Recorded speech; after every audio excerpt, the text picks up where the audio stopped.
आप सब उसको अच्छी तरह जानते हैं। हमने इस ग्रुप का जो इनेकाद किया था, when we form this group, the question that we had was कि लोग आखिर देते क्यों हैं। अगर हमको ये सवाल कई लोगों ने पूछा कि वो कौन होते हैं जो चैरिटी देते हैं, जो फिलैंथ्रोपी करते हैं, वो क्यों करते हैं फिलैंथ्रोपी, वो किसको पैसे देते हैं, वो क्यों एक शोबे को पैसे देते हैं, दूसरों को नहीं देते, या एक किस्म के लोगों को देते हैं और दूसरों को नहीं देते, वो बार बार क्यों देते हैं। आपने चूंकि ये इस शोबे में बड़ी महारत हासिल की, that because and you have been so successful कि आपने एक अच्छी कम्युनिटी बना ली अपने आसपास। आप अक्सर उन लोगों का जिक्र करते हैं और अक्सर उनका शुक्रिया अदा करते हैं जो वाकई जिनकी शुरुआत आपके घर से ही होती है। तो आपसे ज्यादा बहुत कम लोग होंगे जो ये समझते होंगे कि आखिर एक कॉज को कोई क्यों सपोर्ट करता है अपने पैसे से, और क्यों किए जाता है। कुछ कॉजेज ऐसे होते हैं जो थोड़े दिन के लिए सपोर्ट किए जाते हैं, फिर वो गायब हो जाते हैं लोग। कुछ लोग होते हैं जो आते हैं, कभी थोड़े दिन सपोर्ट किया फिर वो चले गए। कुछ होते हैं जो हमेशा करते हैं, कुछ होते हैं जो बड़े पैमाने पे करते हैं, कुछ होते हैं जो छोटे छोटे पैमाने पे किए जाते हैं। तो हम ये समझना चाह रहे हैं आपसे कि आपने जो आपका जो एक्सपीरियंस रहा है पिछले 10 साल, वो उसने आपको क्या सिखाया, और हमको आप क्या शेयर कर सकते हैं अपने एक्सपीरियंसेस के बारे में with other people who give and who want to give. वो और फिर हम आपसे जो पर्सनली पूछ रहे हैं वो ये कि आपको क्यों देते हैं लोग, आप ऐसी क्या चीज करते हैं जिसकी वजह से आपको बार बार, आप में कोई खास बात है ना कि आपको इतने सालों से लोग दिए जा रहे हैं। कुछ लोग तो दिए जा रहे हैं आपके, कुछ लॉयल लोग हैं जिनका जिक्र आपने पिछली बार किया था, तो वो क्या देख के देते हैं आपको, क्यों देते हैं वो। तो ये हमारे ब्रॉड सवाल है। चूंकि आपकी एक खास अंडरस्टैंडिंग है, आप जिस भी बात करते हैं वो बड़ी समझ बूझ के और बड़ी इंकिसारी से करते हैं, तो उस वजह से हमको ये यकीन है कि आपसे हमको बहुत कुछ सीखने को मिलेगा इस इशू पे। वैसे आपका जो काम है उस पे तो कितने लोग इंस्पायर हुए हैं वो तो उसका अंदाजा लगाना मुश्किल है, लेकिन हम देख रहे हैं कि कितने लोग इंस्पायर हुए, उसके आपको अवार्ड्स भी मिल रहे हैं, वो सब अपनी जगह पे। हम आपसे एक दानिश्वर की तौर पे ये पूछना चाह रहे हैं, एक ऐसे दानिश्वर जिन्होंने ये करके दिखाया है। ये नहीं हमारी तरह के दानिश्वर नहीं जो बैठ के बोलते रहते हैं, लिखते रहते हैं। आपने करके दिखाया और आपको इस बात की बड़ी अच्छी समझ है, आपकी एक क्रेडिबिलिटी है जो क्रेडिबिलिटी काम से ही आती है और किसी वजह से नहीं आती। तो हम आपसे ये मुख्तलिफ सवाल आपके सामने रख रहे हैं। हमारा फॉर्मेट ये होता है अजहर कि हम जो स्पीकर होता है उसको अबाउट आधा घंटा कहते हैं कि आप बताएं अपने एक्सपीरियंसेस, अपने तासुरात, अपनी सोच, और उसके बाद फिर हम एक 20-25 मिनट आपसे कुछ सवाल, कुछ कमेंट्स। क्योंकि ये जो छोटा सा ग्रुप आपको सुनने आया है, ये उन चंद मखसूस लोगों का ग्रुप है जो इस बारे में बड़े बहुत सोचते भी हैं, खुद ये काम करते हैं, और इस सवाल का हम सब जवाब ढूंढ रहे हैं। हमने चंद आप जैसी शख्सियतों को इससे पहले दावत दी, और ये सीरीज एक वीकली सीरीज है जो चलती रहेगी, और इसको फिर हम एक रिपोर्ट की शक्ल में छापेंगे जिसमें दुनिया भर में ये जो तशवीश है कि आखिर इंडियन फिलैंथ्रोपी कैसी होती है, क्यों होती है, कहाँ से होती है, कौन करता है, उन सवालों के जवाब हम इस रिपोर्ट में आप लोगों के जरिए छापेंगे। तो ये है हमारी छोटी सी एक रिसर्च ऑर्गेनाइजेशन है, centre for development policy and practice, और हमारे पार्टनर इसमें है प्लस ट्रस्ट। हम दोनों ने मिलकर ये सोचा कि आप जैसे लोगों को अप्रोच करके इस अहम सवाल का हम जवाब देंगे। So over to you. Thank you very much, Azhar Makhsusi, for the work that you have done. But more importantly, कि आपने अपने इतनी मसरूफ तरीन दिन में हमारे लिए न सिर्फ आज बल्कि जब हमने कहा आपने टाइम निकाला. So over to Azhar Makhsusi. All audience, I'm very delighted. Thank you very much, all of you, for having joined us again. This is a very special session because we have a very special person handling it. So over to Azhar Makhsusi for his 30 minutes of talk. जी अजहर. सबको सलाम आदाब. और जैसा कि आपने जो सवालात आपने पूछे हैं और उन सवालात का जवाब तो बिल्कुल सिंपल सा है. जिस तरीके से मैं अभी ये 10-11 साल में जिस तरीके से मैं रहता आया हूँ, इंशाल्लाह मैं उसी तरीके से आप लोगों को जवाब देने की पूरी कोशिश करूंगा और इंशाल्लाह आप लोग मेरे जवाब से मुतमईन भी होंगे. सवाल ये था कि लोग मुझे ही क्यों देते हैं या उन लोगों को ही क्यों देते हैं, पर्टिकुलर कोई एक आदमी को ऐसे देते हैं. तो उसके दो मुझे जहां तक लगता है उसके कई रीजंस हैं. एक तो पहले तो मेरा विश्वास, मेरा जो यकीन है वो अल्लाह पे, ऊपर वाले पे मजबूत है. ये मेरा यकीन है. दूसरी बात ये है कि लोग जब आप ग्राउंड पे काम करते हैं, वैसे तो हजारों लाखों ऑर्गेनाइजेशंस हैं इंडिया में. मेरा काम करने का जो तरीका है मैं वो आप लोगों के सामने शेयर करता हूँ. शायद मुझे वही वजह लगती है जो लोग मुझे बराबर कंटिन्यू 10-11 साल से सपोर्ट करते आ रहे हैं.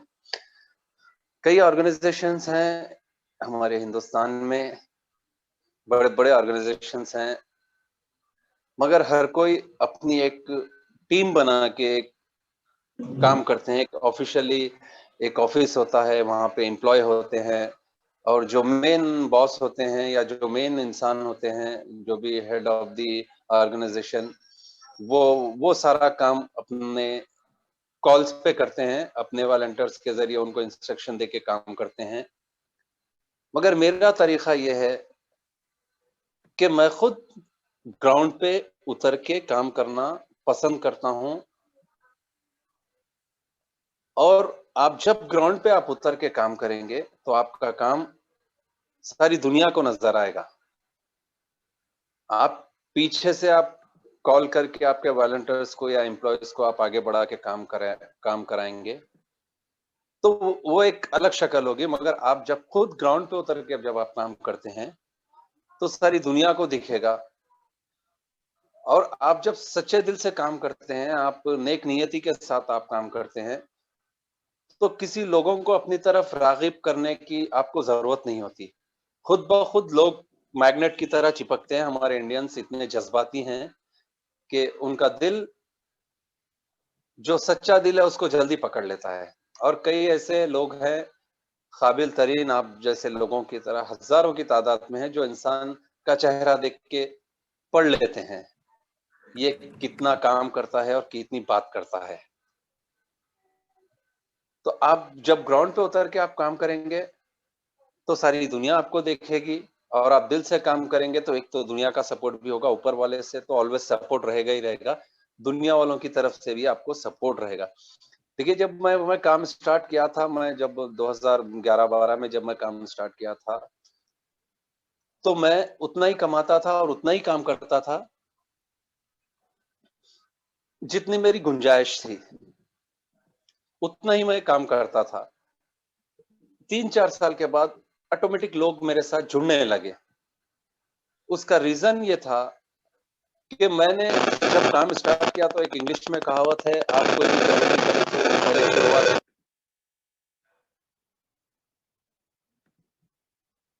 में जो है आप खुद अपने घर से आप करेंगे तो नजर आएगा. आपकी आवाज थोड़ी सी अभी आ रही है? कुछ डिस्टरबेंस आ रहा है. नहीं, अभी आ रही है आपको आवाज? अब जरा कम हो गई लेकिन है थोड़ी सी. हाँ, अब बोलिए. हेलो. अब ठीक है, अब ठीक है बिल्कुल. या तो जब जब 3-4 साल मैं काम करा तो मैं किसी पे मैं ये सोच के नहीं काम करा कि लोग मेरे साथ जुड़ेंगे या मैं काम कर रहा हूँ तो लोग देख के मेरे को और इमदाद करेंगे।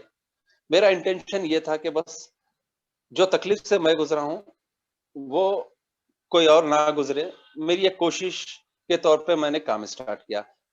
तो उसके बाद 3-4 साल के बाद लोग खुद ब खुद मेरे साथ जुड़ने लगे और वो जुड़ने की वजह ये थी कि मैं खुद जो है मैं शाम में काम करता हूँ और जो आज से 10-12 साल पहले जो मेरा कंडीशन था, आज भी मैं वैसे ही हूँ। आज भी मैं अल्लाह ने इतना नाम, इतनी इज़्ज़त, इतना मुक़ाम देने के बावजूद भी अल्हम्दुलिल्लाह मैं जो पहले था आज भी वैसे ही हूँ। पहली बात ये होती है कि इंसान को अपना जो एटीट्यूड है, जो अपना बर्ताव है, वो कभी चेंज करना नहीं चाहिए। आप जो हैं, जो आप पीछे हैं, वो आपको सामने भी आप वही नज़र आना चाहिए। मेरे काम करने के तरीके से लोग काफ़ी मुतासिर हुए और मेरे साथ जुड़ने लगे। आज उन लोगों के साथ की वजह से आज मैं 10 जगह ये प्रोग्राम को कर रहा हूँ, इंडिया में और एक क्लिनिक है, एक टेलरिंग सेंटर है। तो लोग आप पे भरोसा आप पे लोग करना सबसे बड़ी बात ये है कि आप पे लोग भरोसा करें। लोग तभी आप पे भरोसा कर सकते हैं, जब आप हकीकत में आप ग्राउंड पे उतर के काम करने लगेंगे। ना तो मैं कोई पढ़ा लिखा हूँ, ना तो मैं उतनी दुनिया देखा था। मैं 10-12 साल की उम्र से मैं मेहनत मज़दूरी में अपनी लगा हुआ था। जब मैंने प्लास्टर ऑफ पेरिस का काम स्टार्ट किया 2000 में मैंने अपना शॉप डाला, तब से जो है सो मैं अ, उतना ही मेरे पास है जितना मुझे ज़रूरत है। लोग कामयाबी के साथ अपना रहन-सहन बदल लेते हैं, वहाँ पे लोग उनसे दूर हो जाते हैं। ये मेरा अपना पर्सनल एक्सपीरियंस बता रहा हूँ 10 साल का। अगर आप अपने रहन-सहन में अगर आप चेंज कर देंगे, आप लग्ज़री लाइफ़ जीना स्टार्ट कर देंगे या जो काम के वास्ते लोग आपको ट्रस्ट करते हैं, वो काम नहीं हो रहा है, तो लोग जानते हैं, लोग ऐसे नहीं हैं जो डोनेशन जो देते हैं सॉरी, जो आपको मदद करते हैं, वो लोग ऐसे तो नहीं हैं आँख बंद करके दे दें आपसे। एक बार देंगे, 2 बार देंगे, अगर आप में कोई चेंज अगर आता रहा है, तो ऑटोमैटिकली बंद कर देंगे। और मैं शुरू से इसी में बिलीव किया हूँ कि आप चाहे कितनी भी ऊँचाई पे चले जाएँ, हमेशा आपकी नज़र नीची होनी चाहिए। नीची होने से मुराद ये है कि जब आप नीचे देखेंगे तो आपको अपनी ऊँचाई का अंदाज़ा होगा और इस बात का भी आपको ज़रूर डर होगा कि जब इतनी ऊँचाई से मैं नीचे गिरूँगा तो मेरा क्या हाल होगा? जो भी है, हमें यानी खुली किताब होना चाहिए। ये एक रीज़न है जो लोग मुझे सपोर्ट करते हैं और त बहुत अच्छी बात ये है कि जितने मेरे मुस्लिम्स भाई मुझे सपोर्ट करते हैं, उतने ही मुझे मेरे नॉन मुस्लिम भाई भी सपोर्ट करते हैं। तो ये जो ट्रस्ट लोगों लोगों को आया है मेरे ऊपर, सिर्फ़ मैं इसको अपने काम को ही इसका क्रेडिट दूँगा, जो मैं ग्राउंड पे उतर के काम करता हूँ। मैं कभी मेरे वॉलंटियर्स के हाथ से काम नहीं कराता। मैं कभी किसी वॉलंटियर पे या कोई और बावर्ची है जैसे कि हमारा खाना, मैं किसी पे डिपेंड नहीं रहता। हमेशा मैं डे फर्स्ट से एक ही चीज़ को दिल में मान के चला हूँ कि जो करना है, मुझे करना है दुनिया में। अगर कोई काम कामयाबी की तरफ लेके जाना है, तो मुझे लेके जाना है। मेरे साथ काफ़िला बन रहा है, तो वो बहुत अच्छी बात है। अगर नहीं बनता है, तो मुझे अपनी मंज़िल तक मुझे तो कैसे भी पहुँचना ही है। तो ये रीज़न्स हैं, जो लोग मुझे सपोर्ट करते आ रहे हैं।